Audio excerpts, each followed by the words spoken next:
Stop. Now. It is time. Crisis. Death. You can feel it in your blue soul. Be prepared. Make sure you have your pepper box in your hand. Your fingers reflexively reach for the Villiers 9mm pistol in your pockets.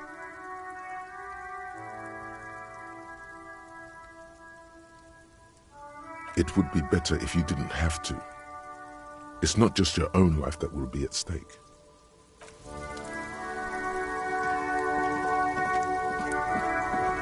I'm all out of shit to give, loincloth. Welcome to the fucking reckoning. Put your damn gun down. People are gonna get hurt. We need to talk this through. All right? Shut up! You're not gonna talk yourself out of this, loincloth shit fuck. This is the mercenary at the gates. His chest rises and falls under the ceramic breastplate. His fingers reach for the butt of his sidearm. There's something very wrong with him. This is a misunderstanding. Nothing irreversible has happened yet. You can just return to your unit and forget all about this. The Kipt is merciful, willing to spare us if we just forget about our murdered and humiliated commander. I think we should just kill everyone, Courty. You are all drunk. Come to your senses. You won't gun down 7 people in the middle of the street. This isn't a frontier town or a jungle outpost.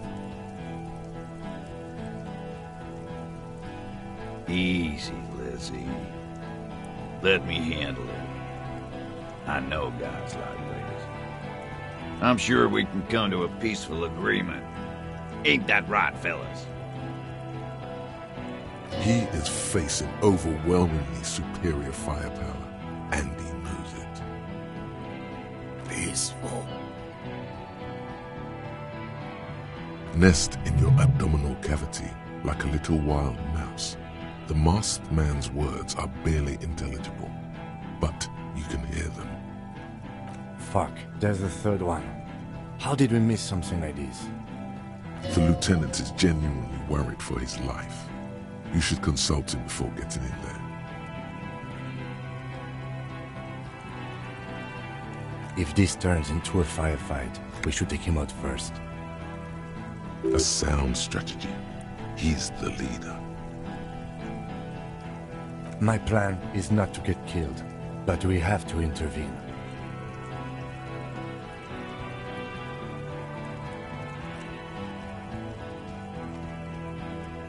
Get lost, comedian.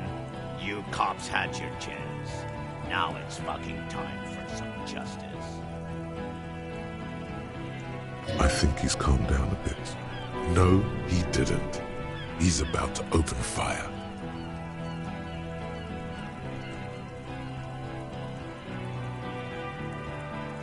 You can't think that way now.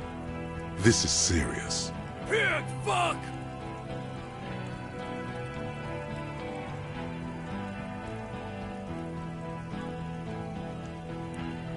Oh, people are gonna die today. We're not leaving it like this. These tribals hung him up for everyone to see.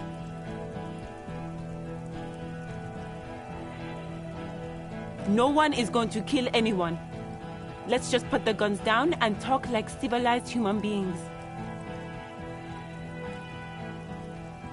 With a wordless gurgle, the killer loads his long rifle.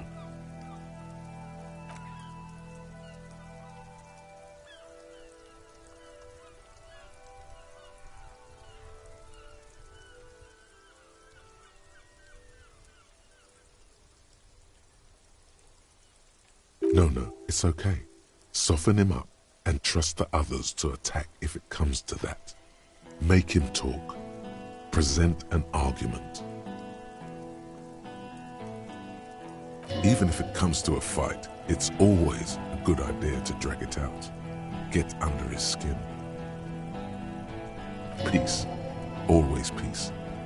It has worked thus far. Start with the first idea you have. Move down from that. please. Rude. Rude is the killer. Rude, the killer. Owen Cloven. He doesn't talk much. All of you cunts inside out.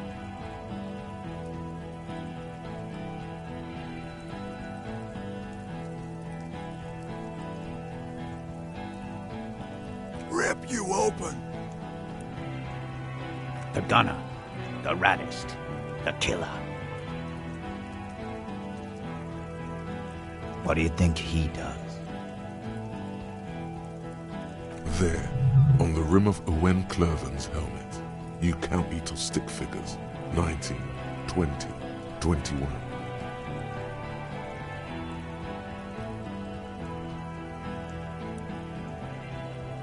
About 50 little stick figures, all of them black, plus 2 little white ones in the end.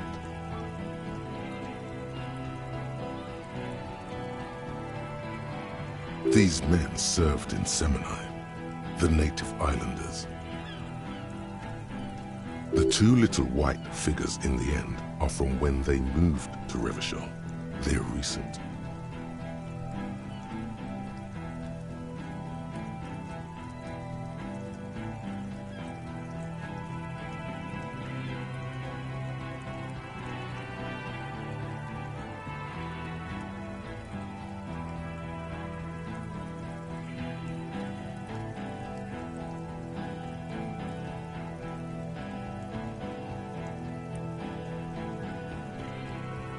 Huh? That struck some chord. A dark chord.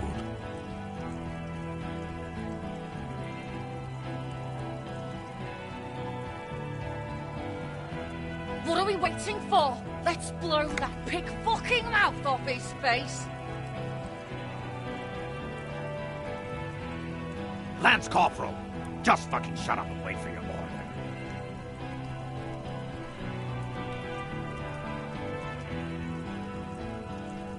He is not used to commanding or leading. He feels uncomfortable. He'd rather shoot to kill.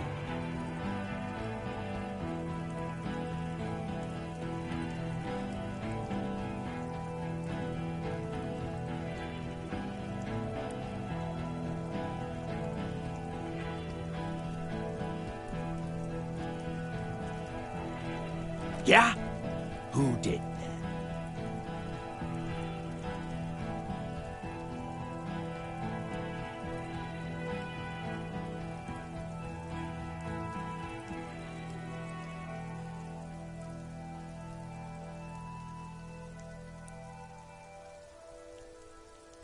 Time. You had time to fuck around in that church. Chase some dumb drug trader. I saw you. Time is up, Loincloth. Give me a name. Now!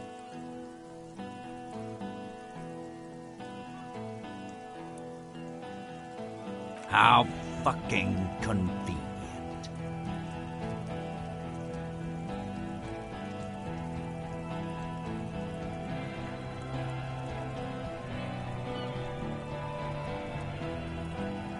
One of us?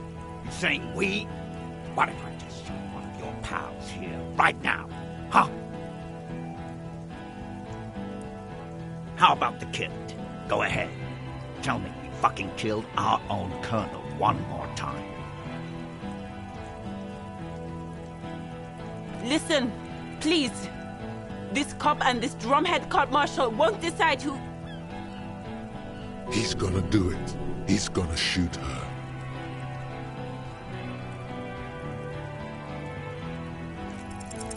The Hardy Boys confessed to hanging him, all together. Titus said, we took him out back and hanged him. He said it loud, in a public place.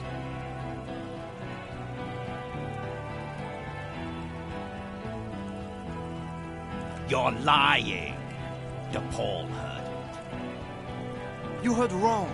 She and these men have been helping us find the shooter. Fucking liars. The shot rings in your ears, a low, tinny ring. Then the Hardy Boys yell something.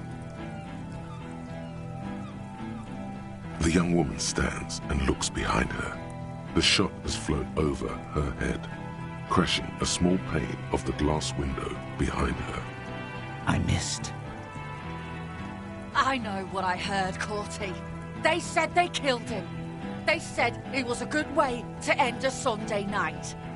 That doesn't sound good. You need to change the topic now, or there will be another shot. What topic? Shots have been fired. Act before it's too late. This was a close call. Yes. So what?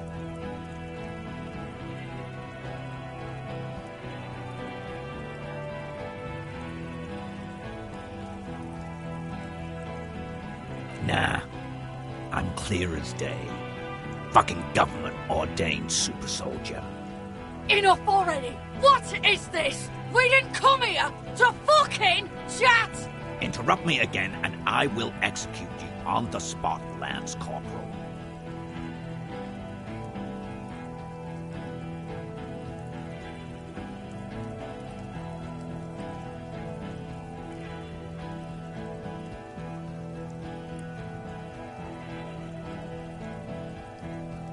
Who the fuck is that?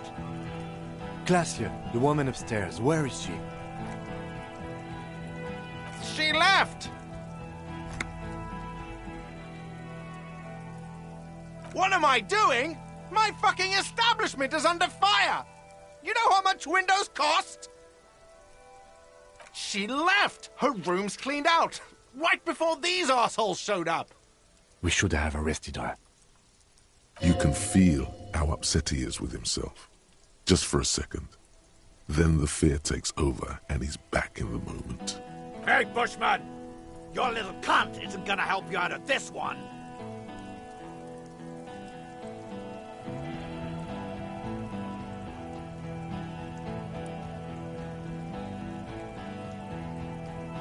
You think I care what that company cunt thinks?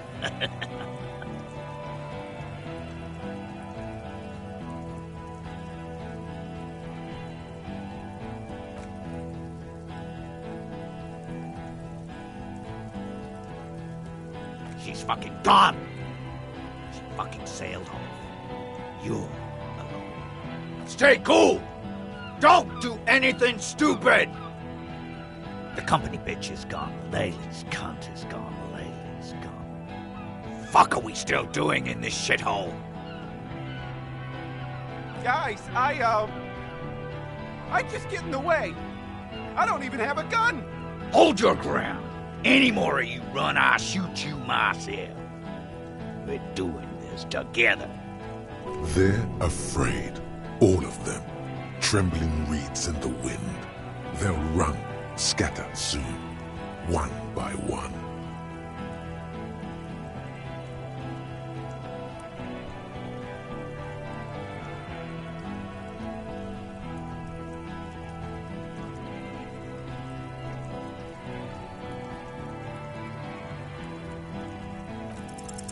All right, here we go.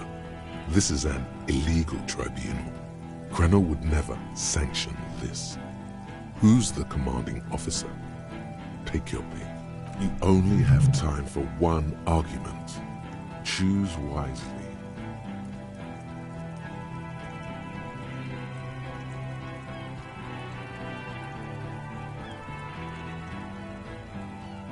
I am a Grinnell Major with over 15 years of live combat experience. When my colonel gets hanged by clay monkeys, I lead the platoon on a retaliation strike. Nah, I just have the biggest gun. Technically, the other man has the biggest gun. But we're beyond that now. King Reaper.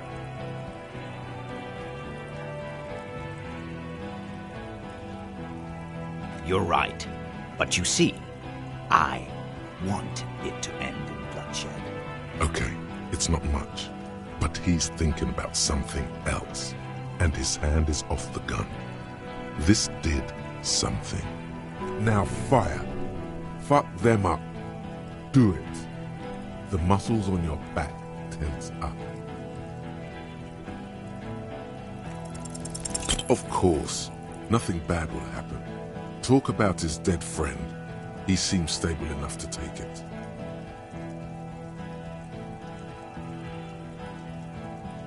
Even better, it will further destabilize him, cost him time, and maybe even lives.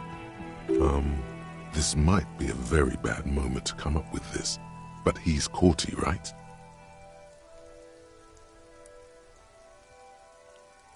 The man he's mourning was called Elise Courtenay. Courty could be short for Courtenay. Could they be brothers? Ask him that. What could go wrong? It's a discovery. Yes, this will be good. It will calm him down and won't cost any lives. Lives that could have been otherwise spared. And if not, lives aren't that important anyway, including yours. There are billions of them being lived. Don't fucking talk to me about my brother, Loincloth. Okay, yes. Immediate failure. Things are worse now. He's observing your every motion carefully.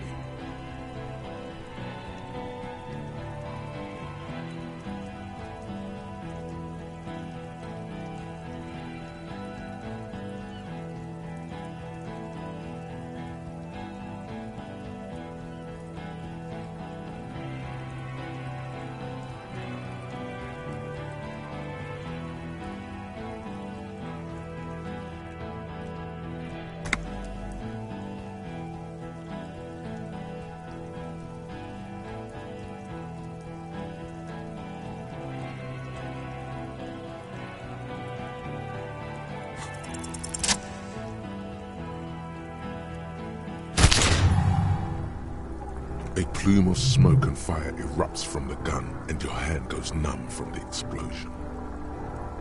The smoke drifts west with the wind. You hear the plaza erupt in violence, slow, like a waterfall in reverse.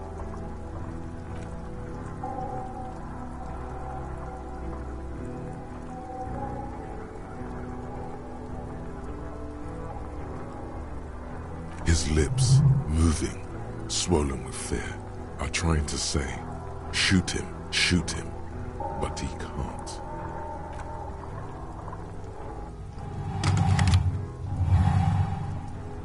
To your right, the killer raises his rifle and takes aim at you. His moves are steady, but the long barrel of the rifle sways slowly.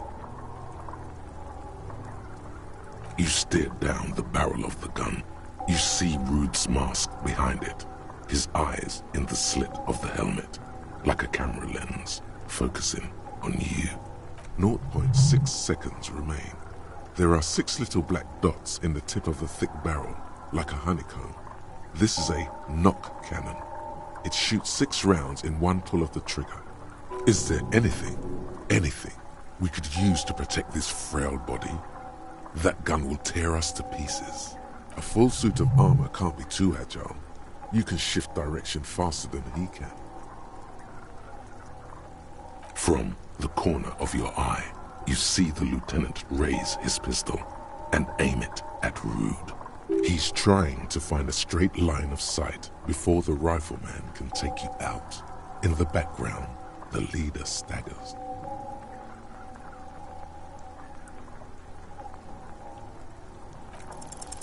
You leap left. A swarm of angry lead passes mere millimeters from your side, tearing fabric off your coat. Feels like the lightest of tucks. The man tilts his head, trying to see through the clearing smoke for the next shot. Watch out. To your left, DePaul is about to take a shot too, at Kim. God, please. He's aiming for the eye slot in Rude's helmet. An extremely difficult shot. 2 shots ring at once. One from the lieutenant's pistol, and the other from DePaul's. It's aimed at the lieutenant, but it misses. You hear a scream behind you. Glenn, dying in a puddle of blood behind you. His mangled torso has 2 gunshot wounds. Blood gushes out of them like red geysers.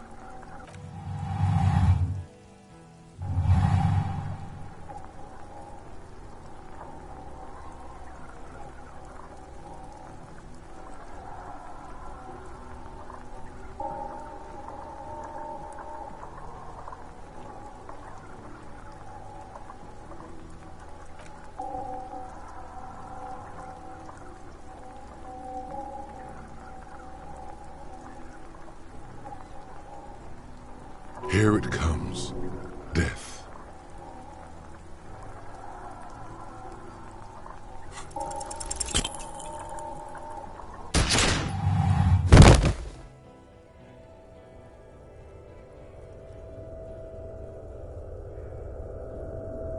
You can't. There is no time. Something inside your pelvis explodes. Your entire lower body is on fire and your legs can't support you. You fall down like a rag doll. The pain is too immense to scream. It pushes the air out of your lungs. Everything goes dark. A distant blur as you recede into it. The Hardy Boys are screaming, fighting, dying. Someone jumps over you.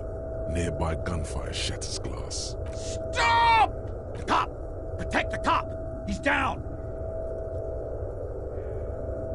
Nothing. A persisting darkness. Dancing lights of pain. Distant shadows cast by them. Like a hellish play. You're bleeding out.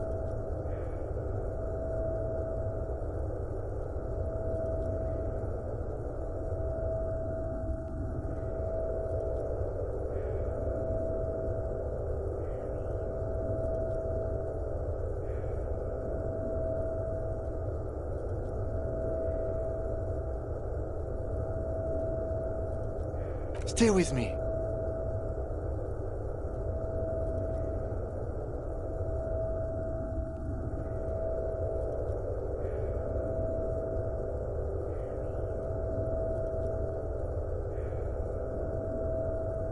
Yes, keep talking. You hear me? Stay awake. But you can't. It's so hard. Your eyelids grow heavy, and the sounds ever more distant. And a cold comes over you. The lieutenant, too, is somewhere far away, almost gone, when suddenly you sense something behind him. A slender white shadow towering. Someone stands there, raising her pistol at him. The lieutenant does not see it. He's pushing down on your wound with both hands. No, you scream.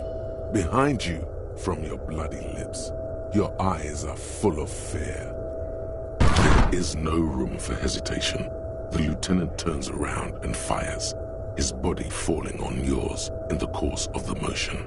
You hear a faint scream, a woman's.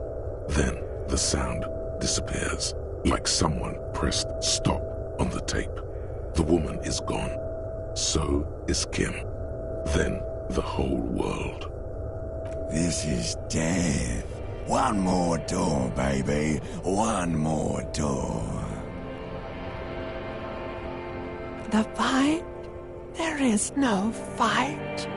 The fight is over. It was lost 1,000 years ago. You have laid here forever. Keep falling deeper. Take the door. He's not taking it.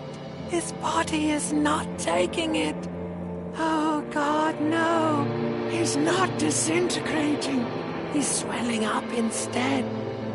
Over the hours. Hurting. Moaning in his sleep. And rotting. And being disinfected.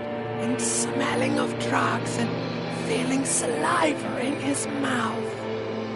Drifting in painkillers. Thrashing in his wound sleep. He can't go. Not before the case is solved. There is a radio in the distance. A radio of the world. Playing sounds. Good morning, Elysium. Soon you will return to the world. Hours turn to days. Soon we will get up again and go through it again. Finally we know what the infernal engine was outside. The clarion call. The engine of a Caprice Kinema. No, it was him. He is the infernal engine. Can't you see? He never stops. He only gets worse.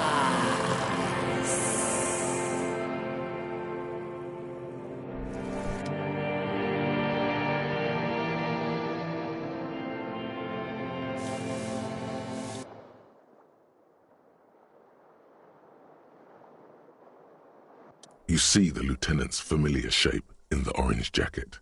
It turns double, then triple, from the pain. Sunrise, Parabellum.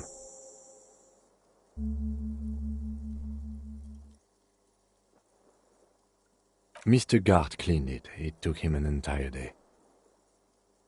2 days, in and out. You've been up enough to take Dramamine and curse, and drink water. It's not ouch time yet. You just got the Dramamine pill an hour ago. Wait until it wears off. Dramamine, then it's not that bad. Neither surgical nor organ damage bad, but still under-the-counter bad.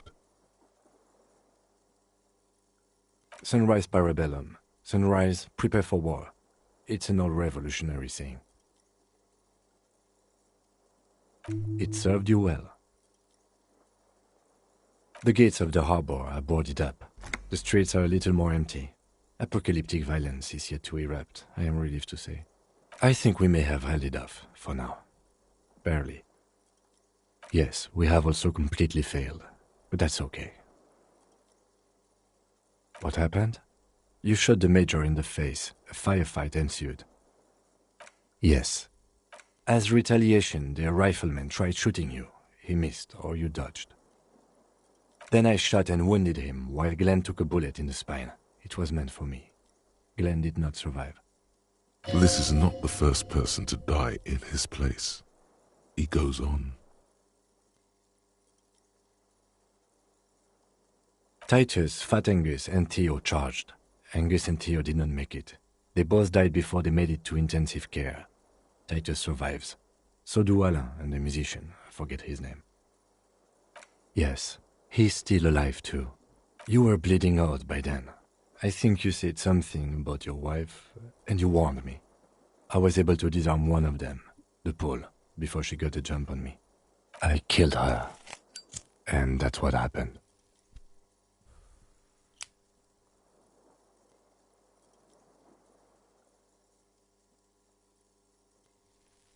The Pole was the last to die. Everard had their bodies returned to Crenel for a funeral. The company is yet to retaliate. Because we deterred them? Or Joyce did?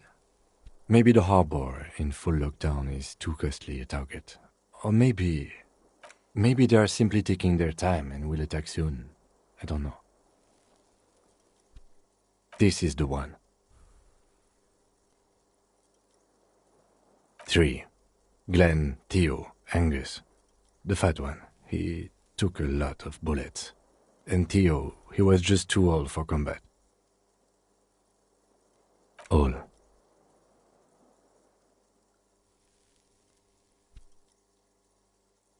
Oh no, officer. It's pretty bad. 6 people are dead. +1. Ruby. But what's done is done. The violence is cordoned off. The Hornets did not get into the beehive. The worst scenario has not materialized. Yet. And we are still alive. Both of us. He did not expect you both to survive once you stepped between those two armies. His smoking, his hunched back. You have it worse, but he took a real beating. That cigarette has medicinal purposes. Reasonably bad. You were shot in the left quadriceps. That's your thigh. The outer side, thankfully, no major arteries were nicked. The bullet was removed and a bacterial infection treated with mercurochrome. We will see. You won't be able to dance much, that's for sure. You should be able to live with limping around, though. No.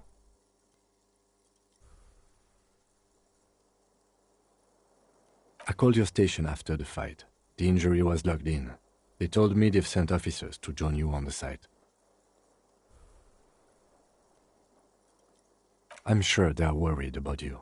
No, they would be here if they were truly worried. I don't know. He may have some idea, but he's not gonna get into it with you. I did. No need. Not very. I have a concussion from that woman beating me with the butt of her gun. I tried to not move too much. Things would be worse if you didn't warn me. Thank you. I did not see her coming. Stupid of me.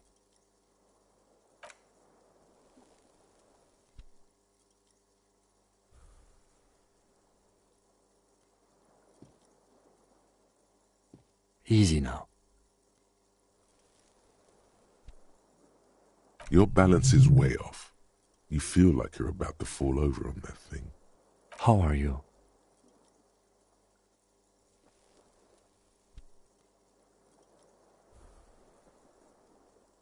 He nods. I honestly don't know. We can't talk to Everard. The harbor is in lockdown. Everyone in there is outside our grasp now.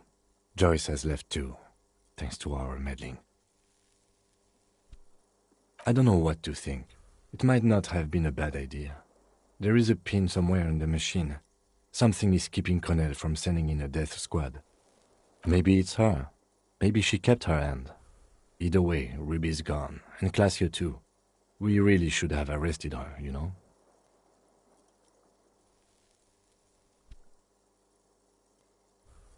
I don't know. I think the theory you presented, it's someone else outside our circle of suspects, was right. It better be. Everyone within the circle is either dead or gone. Honestly, I think our investigation has not produced a single credible suspect.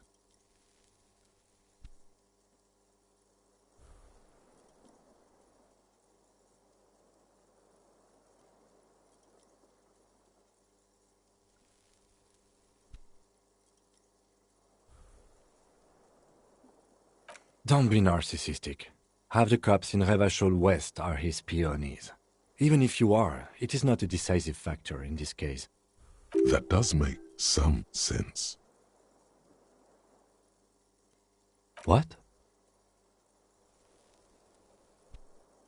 Every piece of garbage in the city is not connected to the case.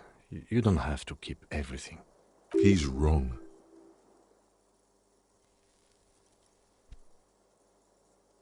Okay.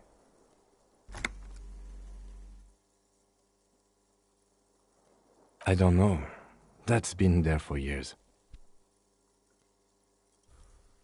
Yes, God cursed the footprints, not solving the case for us. Au diable.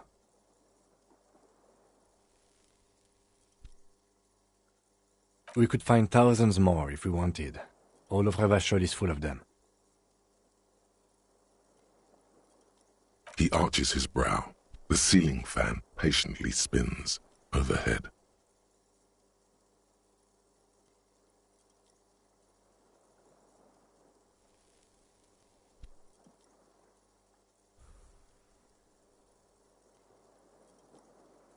Really? Because to me, it seems solving crimes is hard. He sounds surprisingly weary. That concussion must be making him dizzy.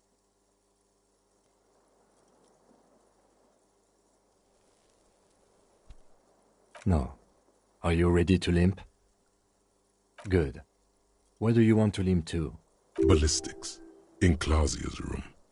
Do it properly. Also, it's just close enough to endure the walk. Why not?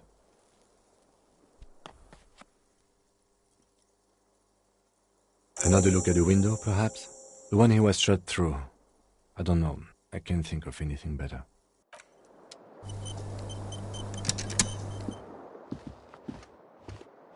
The bed's a little nicer now. You could get a good night's sleep here.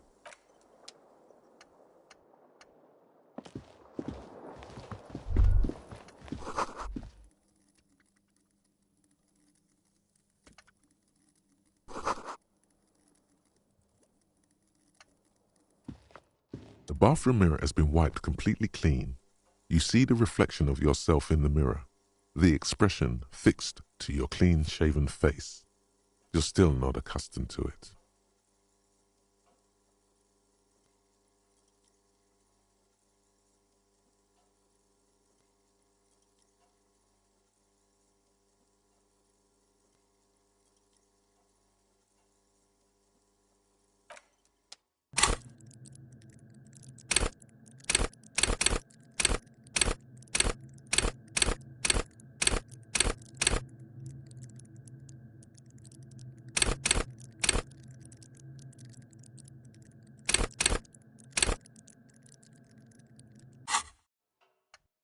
The bathroom mirror has been wiped completely.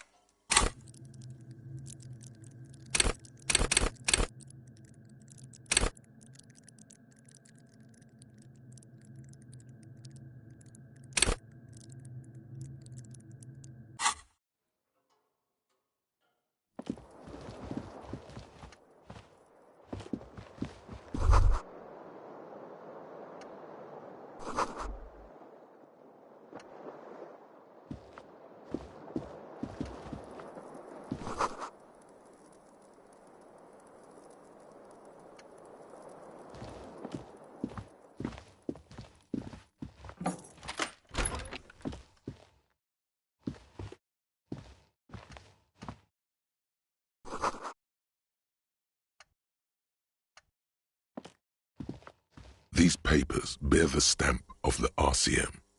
They appear to be fragments of the lieutenant's paperwork, half finished. You make out notes on this and other recent cases. I had Garth open the door to your room. You were running a low bacterial fever the first night.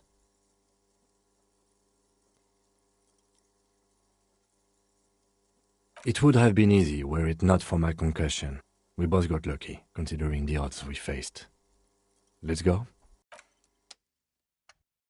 I am sure neither of us feels solid enough to keep loitering.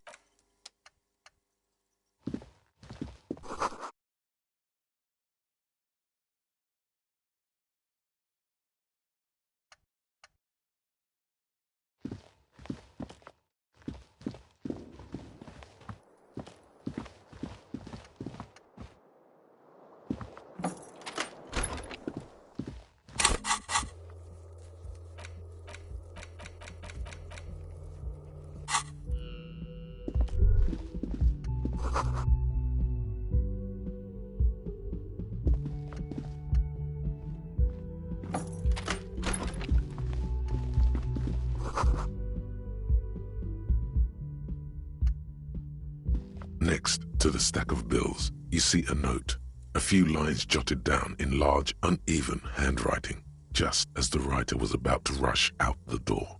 I'm sorry, I fucked everyone over. P.S. I didn't kill him. P.P.S. Gift upstairs. A gift?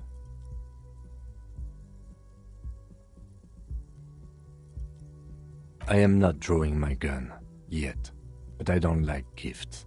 He says he's not, but his hand moves instinctively toward his holster as he studies the note. Just don't walk into another radio trap, okay? It's hardly surprising.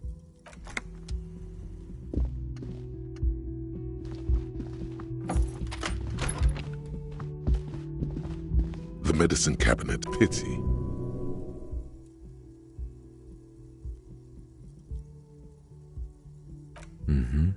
She certainly had her priorities straight when she was packing.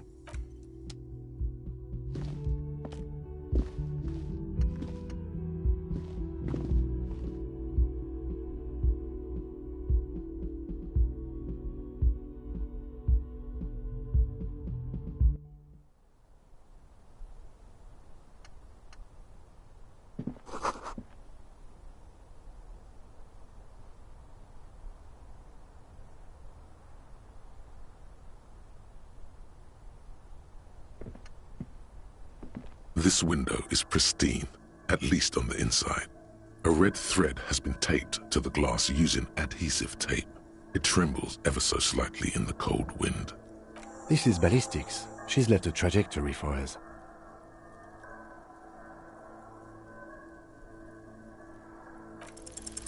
Golden light melts away into the blue, glassy darkness of your mind. In it are two neon-lit shapes, a man and a woman on the single bed.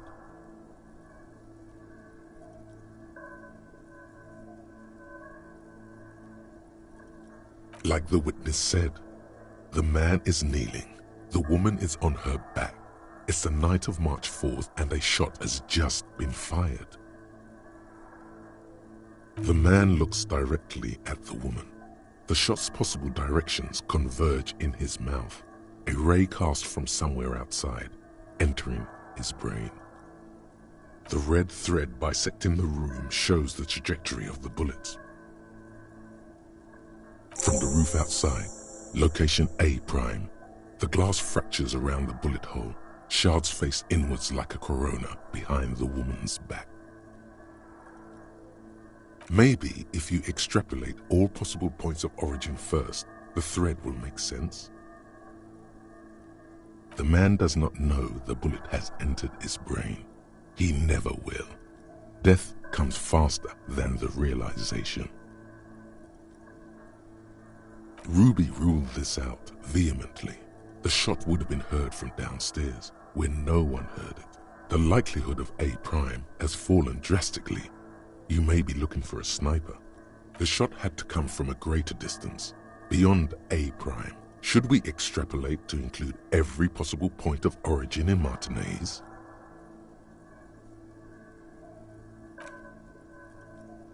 According to your map of the district, this shot could have come from a wide angle of locations, starting with the northern edge of the abandoned boardwalk, ending with an islet in the bay.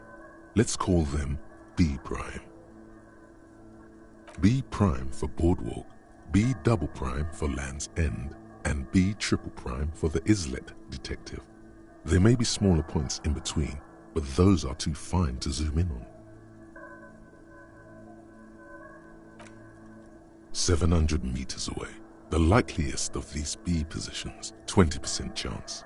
A skilled sniper could have made the shot, provided he had a safe sniper's nest. Even with the light on inside, we're talking military training. At that distance, the perpetrator would have had to take wind direction into account.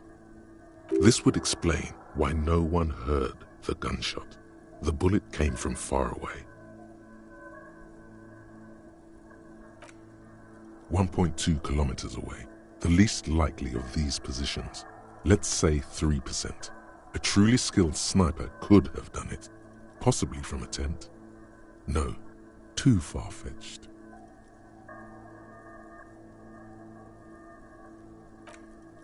One kilometer away, a point beyond the docks, on an islet in the bay. The fort is ruined, but the perpetrator may have found a stable spot on the beaches surrounding it, where the concrete crumbles into the sea, as you saw in the coin-operated viewer. The shot would have been a small miracle, 5% likelihood. There is an extremely narrow field of view from the bay to the window, between Rue de Saint-Ghislain 8B and 33A. The angle would have been extreme and access to the islets is questionable, but it is a possibility. Then there's the thread the witness left. She did have a first-hand view of the event. Perhaps she found something in the outer reaches of her memory of it. You need to inspect it again. It suggests the bullet came from the extreme upper quadrant of possible angles, from a point beyond the roof, B triple prime. The island in the bay. Unless she thinks the perpetrator was standing on the ring antenna. That is where the thread seems to point.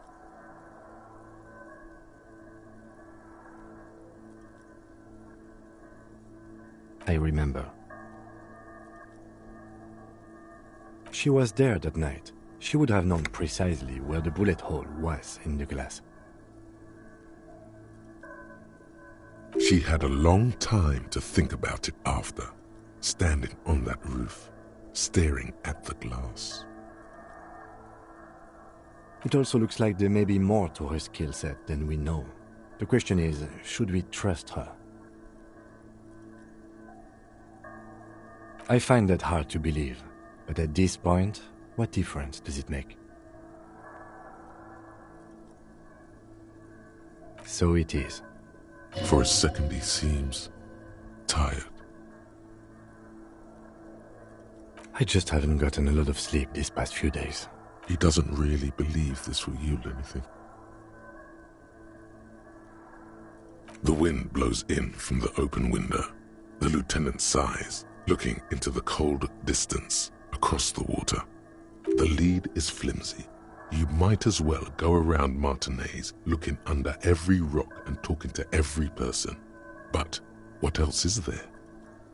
There, across the grey water, amidst crumbling concrete, a birch tree, and the half-sunken ruins of a flak tower. Not a lot, no.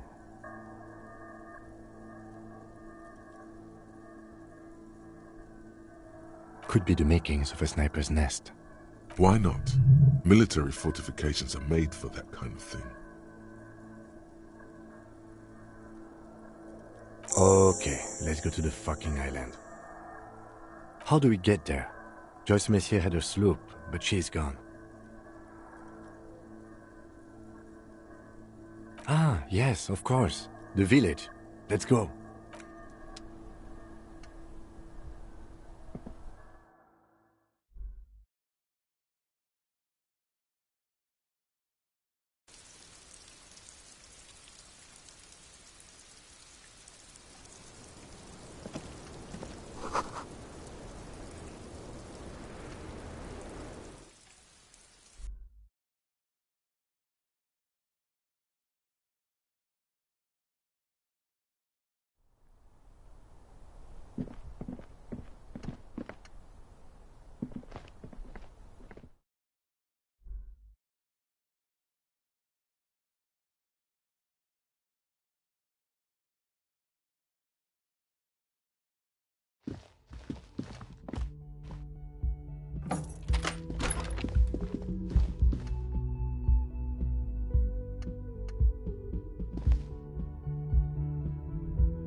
Oh, you're up. It's good to see you back on your feet. Did you like your room? I cleaned it for you.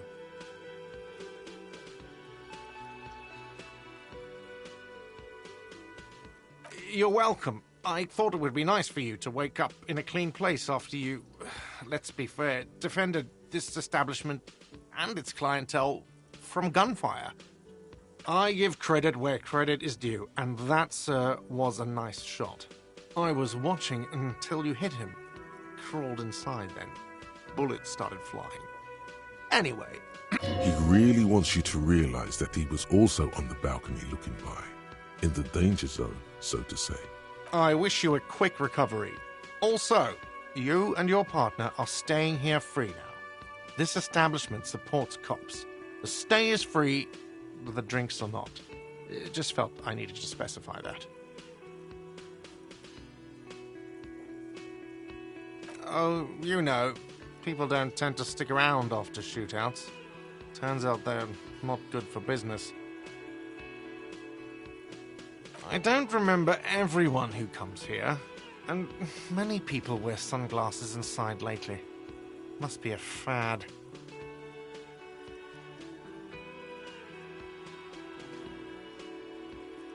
Yeah, I was, yeah. That's because I'm a badass. It really took courage. Don't pick at him.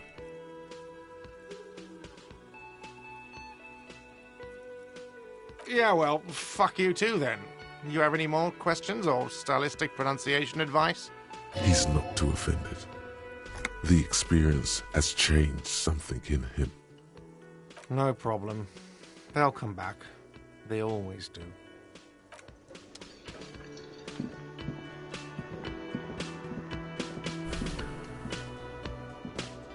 Hi again, Gendarme. Bye-bye, Gendarme.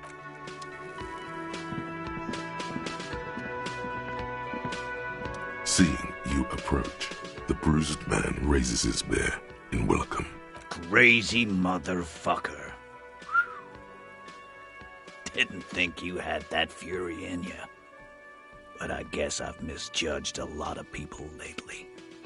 That was one hell of a shot. Hell of a shot. The fucks did not expect that. I guess what I'm trying to say here is, thank you for intervening, fellas. That was mighty brave of you. His hand is covered in bruises and half plastered. Still, this hulking lump of man is glad to be alive. This is big. It's as big of a thank you as Titus Hardy can muster under any circumstances.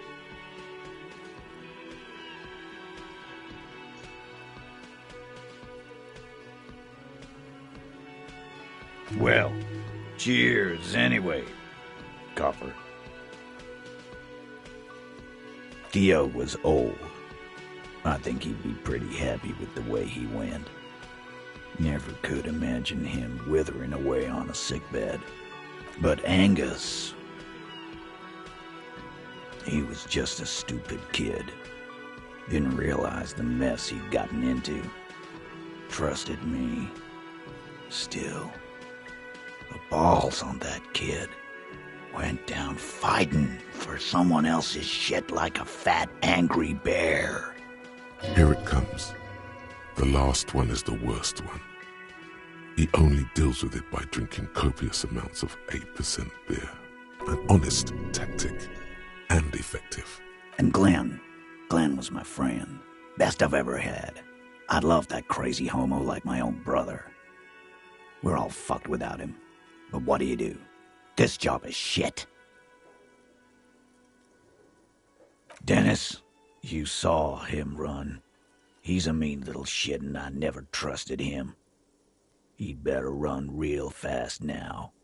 Real fast. Titus makes no attempt to hide his disgust.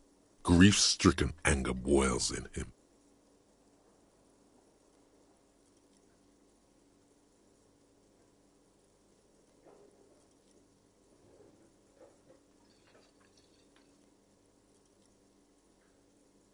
Man, getting shot has really squeezed all the funk out of you.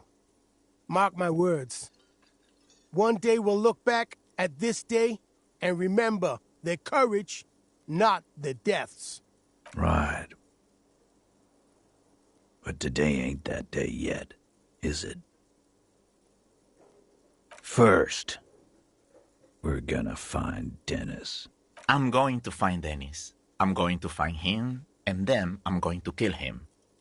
The tone of the statement is so matter-of-fact. It's as though he were talking about picking up a morning newspaper on his daily walk around the block.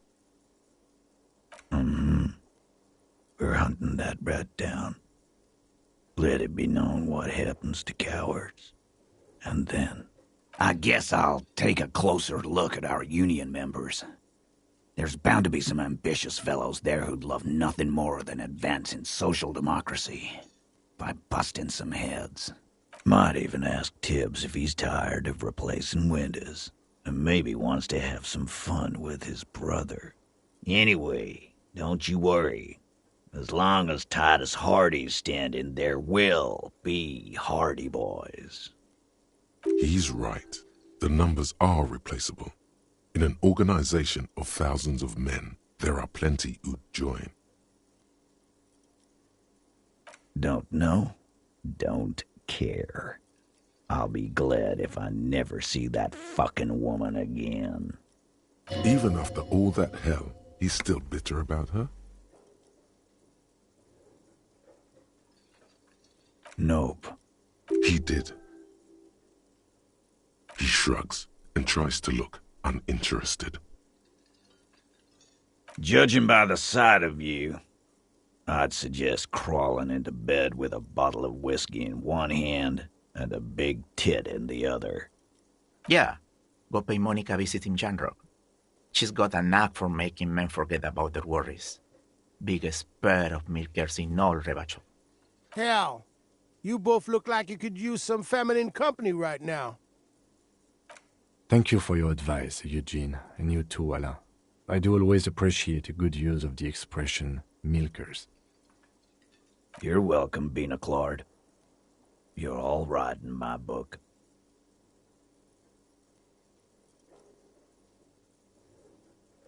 Take care, coppers.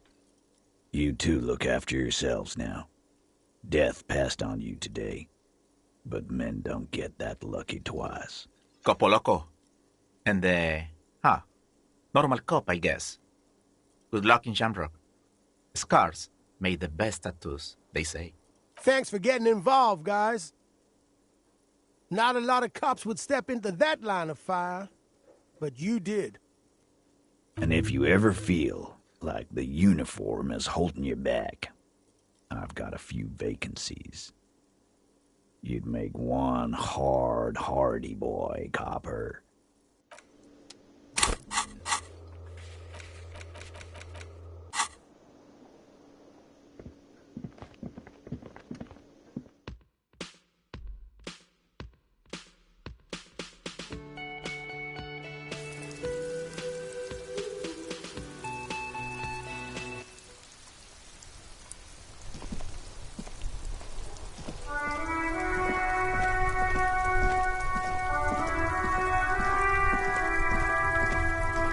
The graffito has been painted over the traces of the fight that took place here.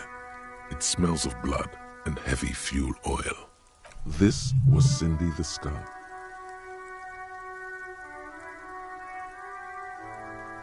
The lieutenant crouches, touching the fuel oil with his finger. Looks like it, yes. This is still fresh. It wasn't here yesterday. And blood. Some of it is even yours. Heavy fuel oil. Isn't that flammable?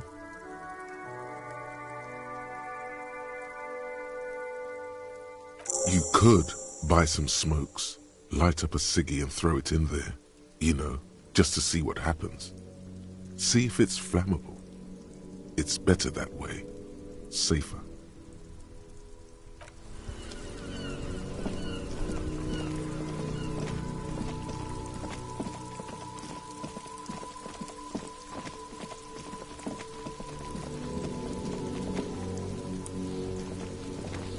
Everyone says you started crying in the middle of a firefight and then bled like a pig. I guess that was cool. People, they say you'd kind of died for a moment, that you let your shit out already, but then came back. So I guess that's what's cool now. Just don't think because you got half your dick shot off and you're an invalid now, Kuno's gonna treat you different. Kuno doesn't reward weakness. It's business as usual with Kuno. Kuno's cold like that. Feels good for some reason.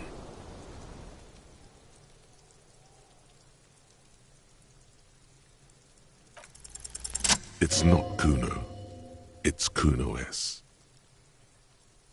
Kuno S is by far the worst of the two. Kuno has no problem being near you, but the other hides behind the fence, afraid for her life, like she's done something very bad. She came up with that psychopathic scheme of screaming for help before. Kuno just wanted to talk to you about his name. Kuno S was the one who wound him up and directed him. Also, Kuno hasn't stopped talking to you, even enjoys it from time to time. When you talk to the other one, it's like talking to a cornered animal. She only hisses and says murder was the case that they gave her.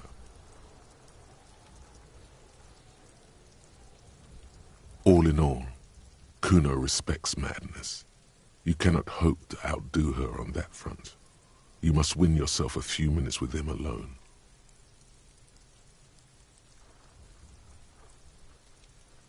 Fuck you whispering about? He's whispering too. He's going with it. But watch what happens. Fuck you whispering about? She puts extra stress onto that word, expecting it will make you uncomfortable. If Kuno wants to whisper, he's gonna fucking whisper, okay? Let's whisper, pig. This is it. You've got him. But be careful. You can still fuck this up. Don't make Kuno look bad in this.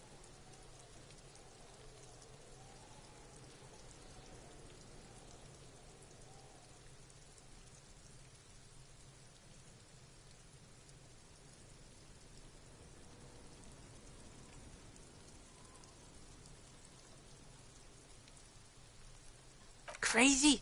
You don't know the half of it. She's not crazy. She's insane. Dangerous. She's smoked a man. She's done people in. Probably even pigs. Stop talking to him! Kuno, I'm fucking warning you! You're gonna get us into shit! She understands what you're trying to do. Yo, see? Did Kuno not tell you? Kuno told you. Kuno talks to whoever he wants. Talk, pig. Kuno's got it under control. You did it. They're separated. He's even turned his back to her so she can't read his lips. Fuck. She can read lips. You should cup your mouth. Kuno means she killed someone. That's right. She's a killer. Like, actually a killer. His little green eyes are fixed on yours. He's meant everything he said before. But right now, he not only means it, he is sincere. Killing is serious shit. Kuno's always serious about the 488. 488. The criminal code doesn't go higher than 190. She's probably killed a pig too. I mean, I'm pretty sure she has. Forget Kuno said that. Kuno was just shitting. Kuno was just running his mouth. Kuno's stupid like that. A cop would be too large for her to overpower. But a determined child of her size can still kill the vulnerable, the elderly, the homeless, or other children. The creature peers at you both from over the fence. There is something searching in her eyes. Fear. Kuno falls silent. He does not look at you when he replies.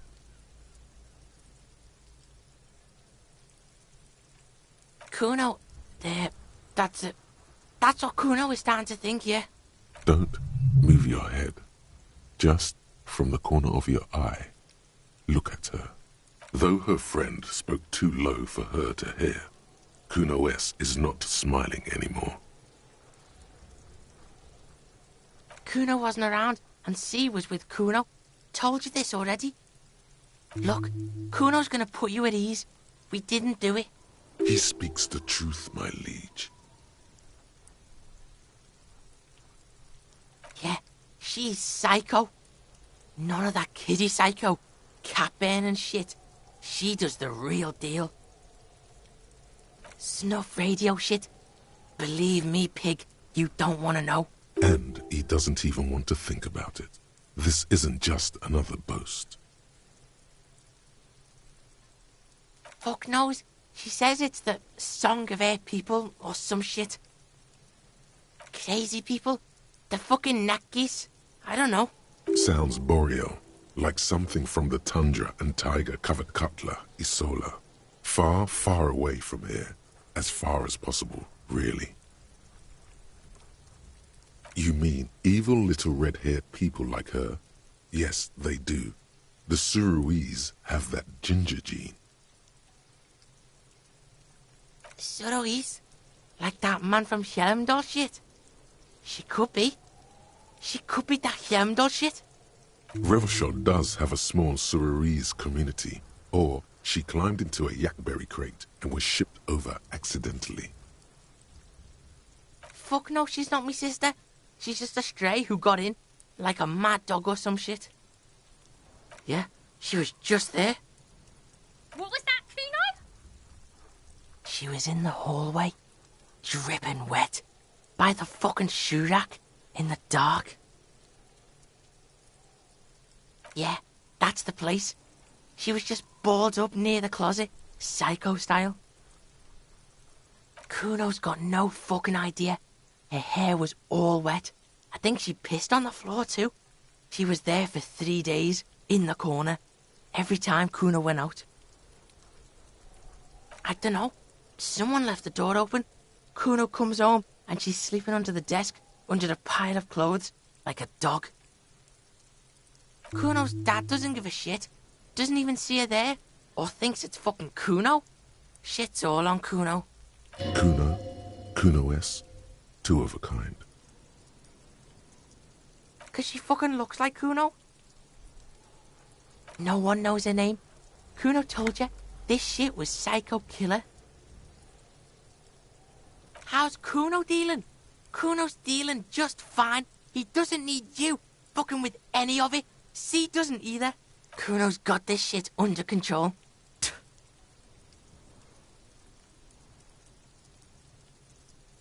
Listen. C is Kuno's go-to. Kuno's protecting her. You fuck with C, you fuck with Kuno. You threaten her, you threaten to take her away. This is what it all comes down to. He needs you to take him seriously now. I'm going to kill you. I'll run when you put the cuffs on her, sneak up on you later, and fuck you up. You understand? He may not be able to do it, but he will try. Right now, he believes he will.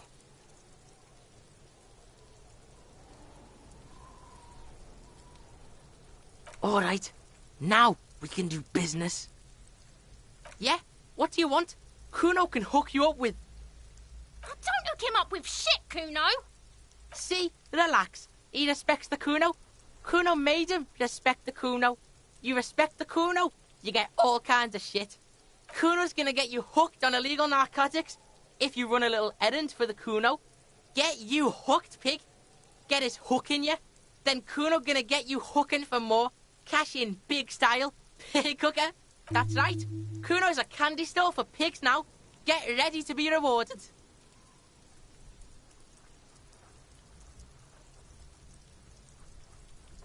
Kuno gets it from his dad. Kuno and his dad are major suppliers.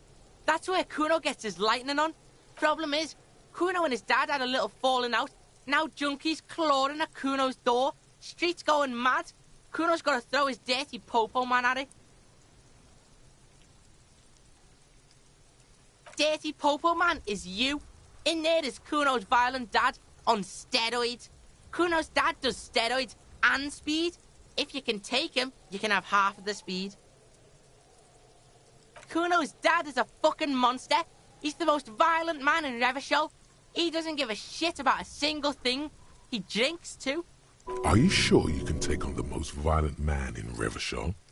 In your condition? Like half.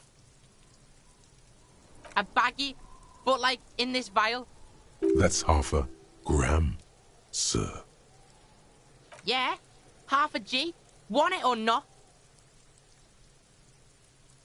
Fuck you talking about half a G? This shit is giant grade A shit. So clean you can barely see it. You can barely see it because there's barely any. Okay, Kuno's listening.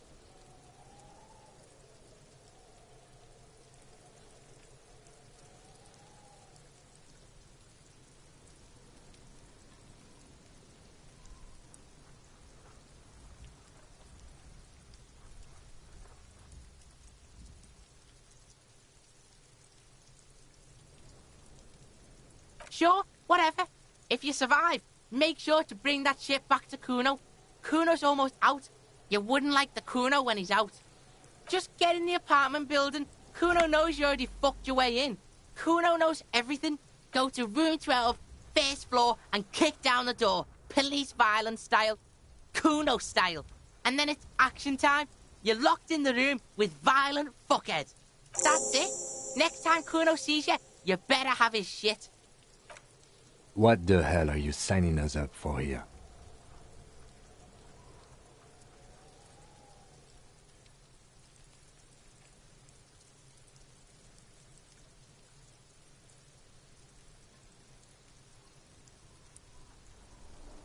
Cool. No, really. Rock and roll. The lieutenant doesn't actually look like a rock and roll enthusiast. Watch out, pig. It's a dangerous world out there, but Kuno's got his eyes on you. Who knows?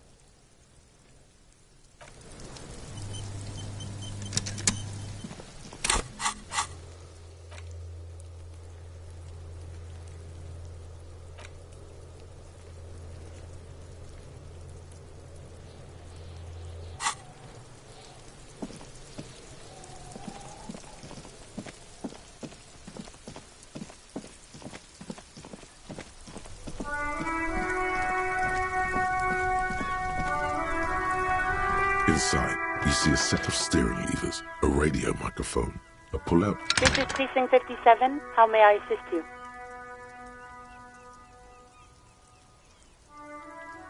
Something is wrong. Only static hisses through the speaker. No reply. Only the mindless drone of static crawling through the air. It's been this way for a while now. My guess is the Union is listening in on our conversations and jamming outward communications to protect themselves from Cronel. It only happens when someone mentions the attack. The rest is unaffected. Our best bet is to carry on like nothing happened. That is, if we don't want us cut off the grid completely. No more dangerous than stepping between 3 armed mercenaries and 8 Union men, I hope. I don't like it either, but that's the way it is. The street seems safe enough to me. If anything, taking out the mercs made things calmer. For now. You can try calling again. Just don't mention the tribunal. And remember, they are listening in. They're shutting you up. Silencing you. Don't fucking drop your guard. Everything sounds okay. No drumbeat of total war yet. If anything, everything sounds too okay. In the cabin, you see... This is Precinct 57. How may I assist you? Right. 10-4, come in. Fireworker. Over.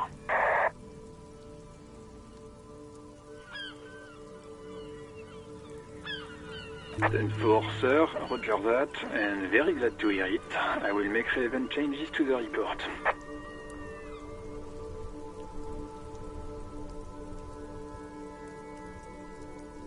Then for sir. Well, there have been some talk, sir.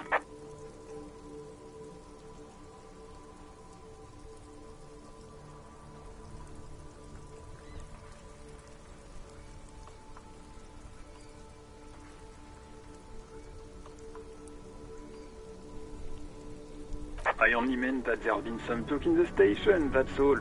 But there are always some talk in the station. You know how officers in Jamrock are. But then again, some of us truly are on the take. It's unfortunate. Over. Roger that, 10-10.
This orange machine is dead still.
Man, you're alive. Almost. Kind of. Sort of alive? Man, what a day. I missed out on most of the action, but I heard it was quite the encounter. Had a strong sense of finality to it. So what's next? You guys heading back to Jamrock now? Talk is local union muscle were behind it all. I'd reckon the case is closed, even if it kind of turned into a shit show. Good luck with that, my man. Ain't easy being you, but hey, you're still breathing, right? In his eyes, an unfamiliar longing, flecks of brown and gold. It's hard to say. His gaze wanders southwest, down the street that goes beyond the horizon. The road continues for miles, flowing together with other roads, turning into causeways or bridges, ending suddenly in dead ends, or ramping up or down highways. It forms a crisscross pattern across the land. Above the Jamrock Quarter, in the form of a raised motorway, and then the never-ending sprawl of Forburg, high above buildings, new and old, the air filled with the rumble of motor engines. To the old south, to the farthest outskirts of Revachol, through the checkered fields of farmland, upstream to the river Esperance, past Montmartin, the border approaches. You cannot see. It's out of the city. Up ahead, the mist blocks all sight. A gale blows across your cheeks. It is cold. Before you stands a tall lorry driver with sad eyes. Excuse me? There are things even a cop can't fix, my man. There's no helping in absence, you know? I miss my family. They're all I have. My wife, second kid on the way, waiting all the way in Diora. And here I am stuck in this shit, so far from home. Diora of the Seven Seas. It's on the other end of Le Caillou, pretty much, on another island called Laurentide, off mainland. We've got a little place there. Can almost hear my kid laugh when it snows. What's it like? Good. And bad. An ache that brings you joy. I think of them a lot. I dream up these silly scenarios in great detail of living with them. It comforts me. What about you, cop man? You missing someone? No, it's scarier than that. You're pursued by a hunter, smelling of apricots and sorrow, and the past. I feel for you, my friend. It's bad enough to know who you miss. Missing like that doesn't feel like it has much of an upside.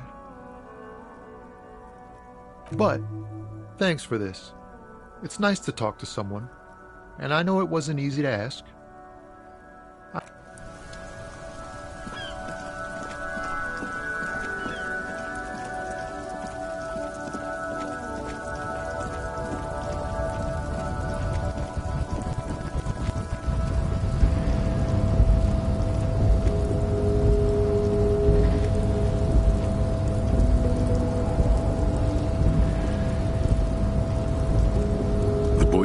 Stares at you with respect, then gestures towards the trickles of blood adorning your clothes.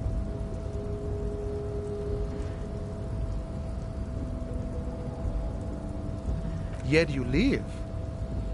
It goes back to an older era where this was commonplace. You have a true boyadero heart. Hiding, gathering themselves. The harbor's in full lockdown, friend. No getting in or out, for the time being. No, man. Not today. Today is war. He says it matter-of-factly, like it's no big deal. Time will tell. I'll tell Evrak you dropped by. I'm sure he'll be glad. I'll be okay here, doing lookout. Quite the sight, aren't they? Getting to like that rare I am. Don't worry about me. I live to alleviate the worries of our brothers.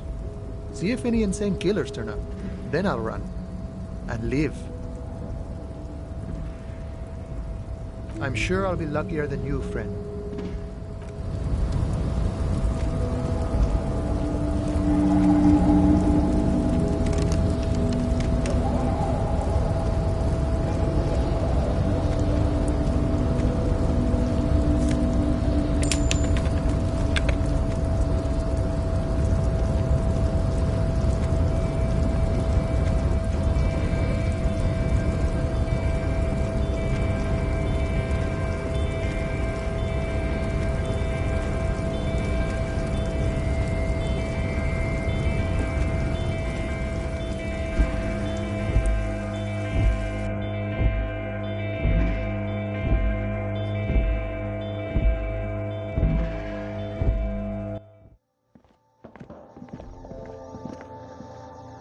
The tear machine stands. Your bottles clunk into... Do you know what you should do with that money, kiddo? You should...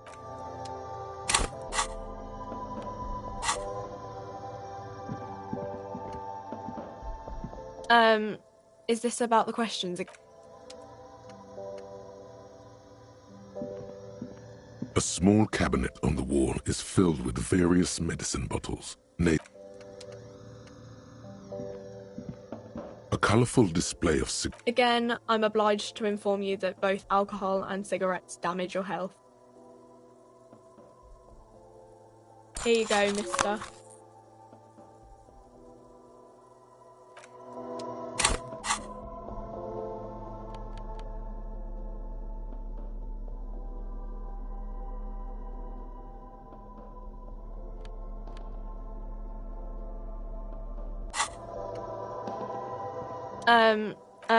I don't really... Uh-huh.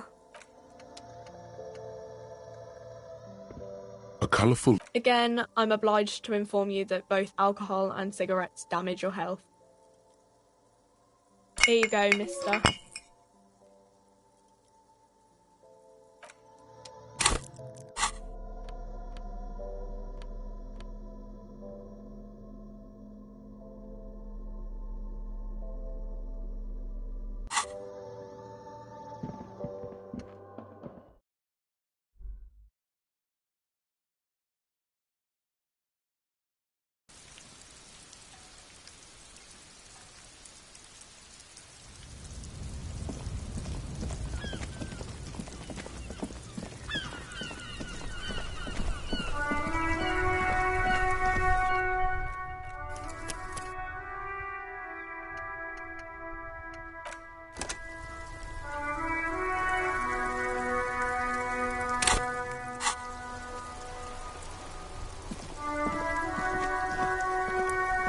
The graffiti. This was Cindy the Scar. The fuel oil catches fire immediately with an ominous hiss. A bright orange flash across the surface of the letters. Black smoke rises from the burning message.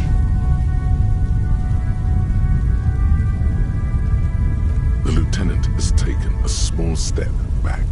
He looks at your face illuminated by the flames and nods silently. Then the flames warmed him too. Not at all in a bad way. Let's go to that island.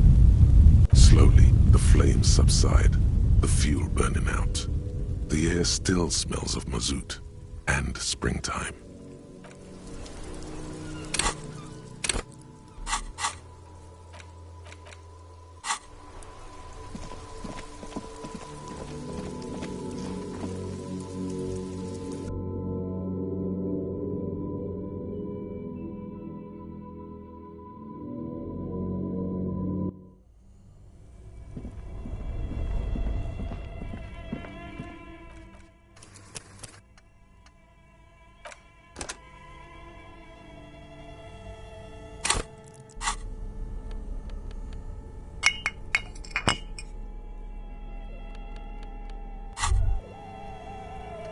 Well, hello.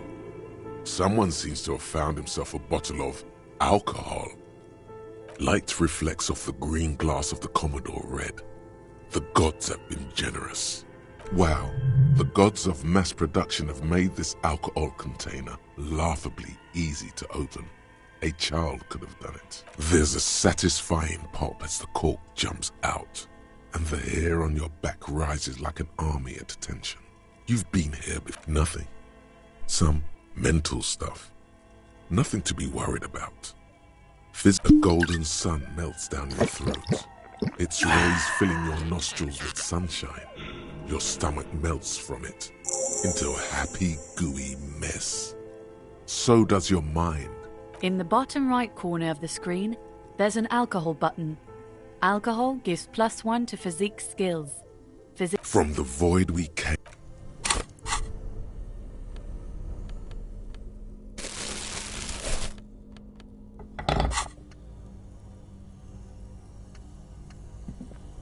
This orange machine is dead still. It has a hand-cranked ice cream churn.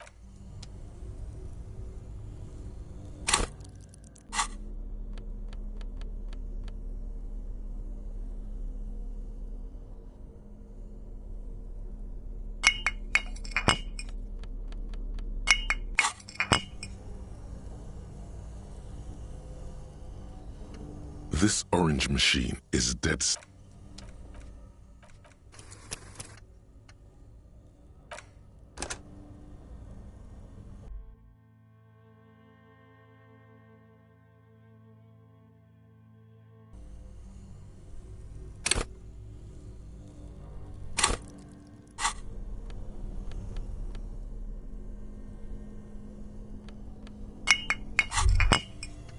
Well, hello. Light reflect. Wow. Look, there's nothing. A golden sun melts down your throat. Its rays filling your nostrils with sunshine. Your stomach melts from it into a In the bottom. From the